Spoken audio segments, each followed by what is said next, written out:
வணக்கம். இன்னைக்கு செய்ய போகிறது பல வகை சத்துக்களை கொண்ட முருங்கைக்கீரையை வச்சு ஒரு சூப். இது செய்கிறதுக்கு 2 டேபிள் ஸ்பூன் துவரம்பருப்பு, ஒரு 1/4 கப் முருங்கைக்கீரை, 1 டீஸ்பூன் மிளகு, ஒரு 1/2 டீஸ்பூன் சீரகம் எடுத்திருக்கேன். 3-4 சின்ன வெங்காயம், ஒரு சின்ன தக்காளி பழம் கட் பண்ணி வச்சுருக்கேன். இஞ்சி பூண்டு சின்ன சின்னதாக கட் பண்ணது 1 டேபிள் ஸ்பூன் எடுத்துக்கணும். இப்போ ப்ரெஷர் குக்கரில் துவரம்பருப்பை போட்டு 1 டம்ளர் தண்ணி ஊற்றி அதில் ஒரு துளி மஞ்சத்தூள் சேர்த்து 1 விசில் வர்ற வரைக்கும் வேக வைக்கணும். 1 விசில் வந்த உடனே ஸ்டவ் ஆஃப் பண்ணிவிட்டு ப்ரெஷர் இறங்கின உடனே ஓப்பன் பண்ணி பார்த்து பருப்பை நல்லா ஒரு கரண்டி வச்சு கடைஞ்சிக்கணும். கடைஞ்சிட்டு அடுத்து வெங்காயம் தக்காளி பழத்தை சேர்த்துக்கலாம்.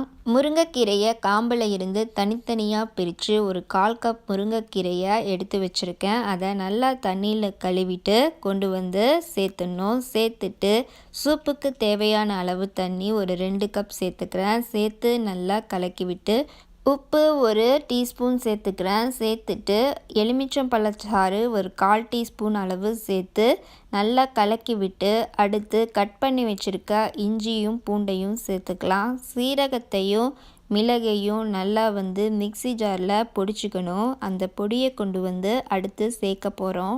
முருங்கைக்கீரை உடலுக்கு பல வகை நன்மைகளை தரும். இதில் கொலஸ்ட்ராலால் பாதிக்கப்பட்டவங்களுக்கும் பிளட் சுகர் லெவல் அதிகமாக இருக்கிறவங்களும் எடுத்துக்கிறது ரொம்ப நல்லது. இப்போ மிளகு சீரக பொடியை சேர்த்துட்டேன். அதை நல்லா கலந்து விட்டு இப்போ ப்ரெஷர் குக்கர் மூடியை சும்மா மேலே வச்சு மூடிடுறேன். சிம்மில் ஒரு 5 நிமிஷம் இருக்கட்டும்.